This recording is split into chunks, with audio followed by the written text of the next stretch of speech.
Selamat pagi teman-teman.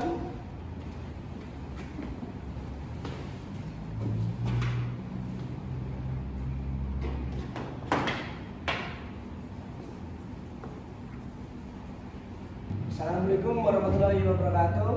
Ya, pembelajaran hari ini kita akan membahas atau menyinggung materi tentang mesin jebol.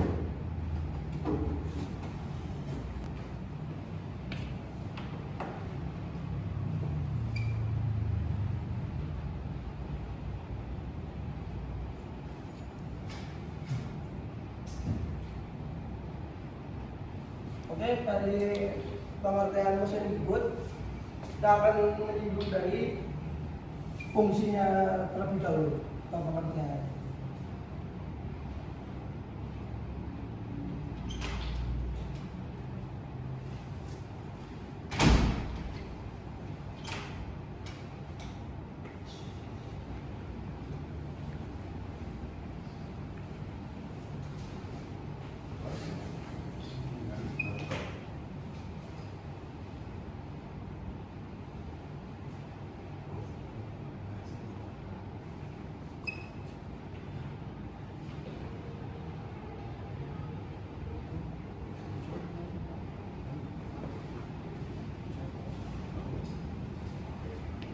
Oke, yang pertama mesin jebol, mesin yang memutar dan kerja pada sumbu rotari.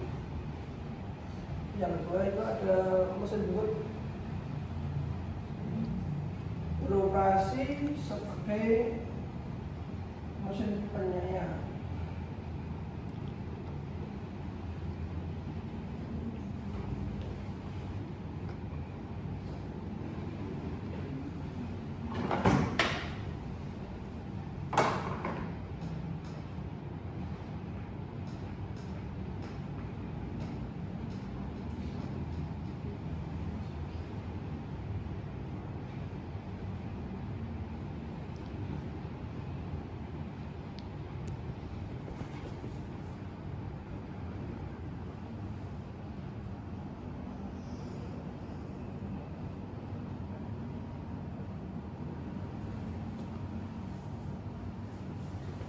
Oke, dari pengertian mesin jebol terlebih dahulu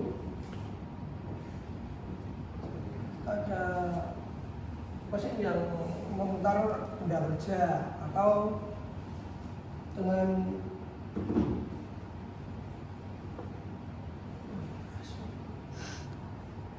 penyalannya betul.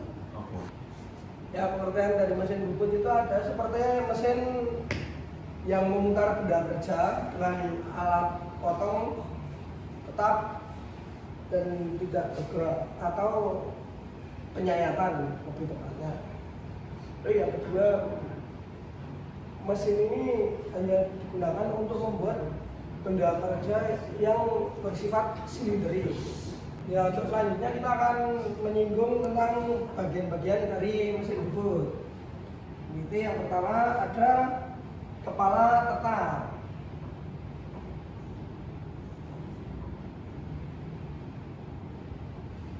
Yang kedua itu ada poros spindle.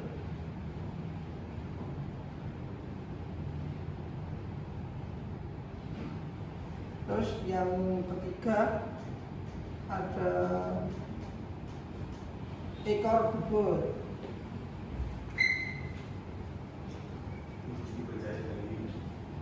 Dan yang terakhir itu ada alas mesin.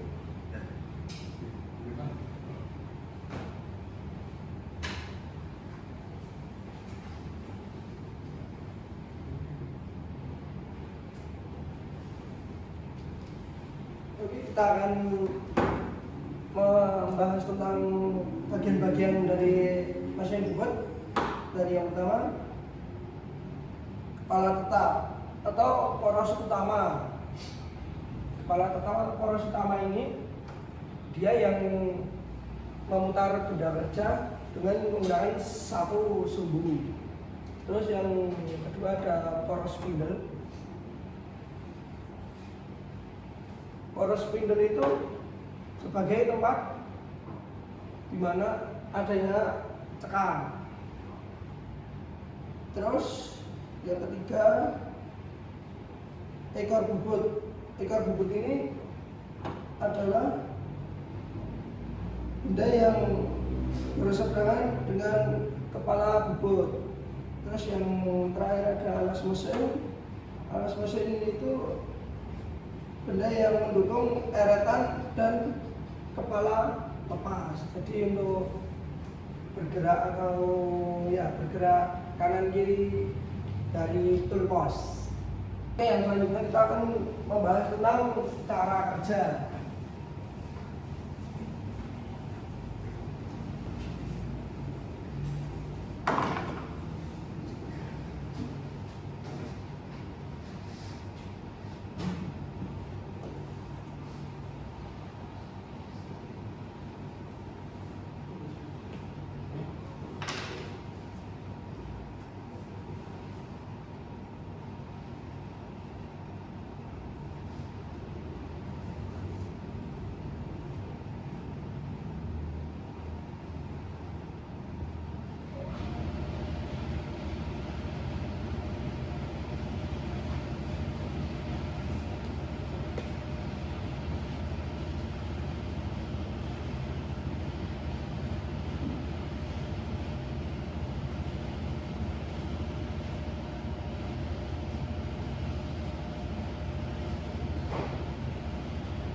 Oke, cara kerja dari mesin bubut, benda kerja yang dipasang pada cak. Jadi benda kerjanya itu ditekan pada cak yang seperti lahan itu. Dan yang kedua, bahan dipasang pada holder. Oke, holder itu seperti ya itu yang bisa bergerak pada alas meja. terus dipasang bahannya dengan ketinggian sudut potong sejajar dengan bur center atau center yang dari kepala tepat. Oke, yang ketiga, kecepatan putaran dipilih sesuai bahan benda kerja. Sebelumnya membuat itu kita harus mengetahui bahan benda kerja, terus dengan mengetahui bahan dari bahannya sendiri itu untuk kita menentukan kecepatan putaran. Terus yang keempat ada alat potong diatur ke posisi awal. Maksud dari posisi awal seperti alat potongnya itu kita beri kalibrasi atau penyenteran lagi terhadap dari benda. Mesin bubut memotong benda kerja dengan menggunakan bahan. Nah, jadi prinsip kerja mesin bubut itu benda kerja yang berputar dengan alat potong yang berhenti atau tidak bergerak. Hanya kanan dan kiri di atas meja mesin. Terus yang keenam, operator mengatur kondisi mesin dan kualitas hasil pemotongan. Jadi operator mesin bubut itu kita hanya memantau kondisi mesin dan kualitas pemotongan dari mesin tersebut. Yang terakhir, benda kerja dilepas dari cak dan diganti jika diperlukan. Jadi setelah pembuatan selesai, kita melepas benda kerja dari kepala cekam atau caknya itu ya, dan diganti jika diperlukan. Jadi kita seperti ngeblang. Ya, mungkin ada yang perlu ditanyakan atau ada yang kurang jelas dari teman-teman tentang materi tersebut. Izin tanya Pak, nah untuk soal finishing itu kecepatannya gimana ya Pak? Oke, untuk menjawab pertanyaan dari Masnya itu, proses finishing itu kita lakukan biasanya menggunakan kecepatan yang tinggi dengan kecepatan potong yang rendah, dengan sudut buangnya juga itu yang rendah. Jadi pelan-pelan, pastikan pahat atau alat potongnya itu tajam. Lalu bertanya Pak, kalau ulir itu bisa manual atau otomatis?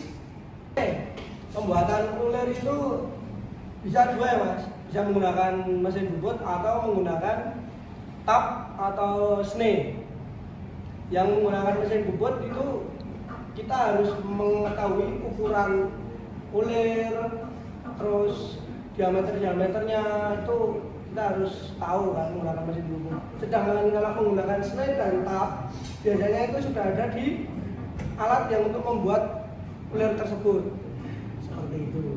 Oke, cukup sekian pembahasan tentang mesin bubut. Assalamualaikum warahmatullahi wabarakatuh.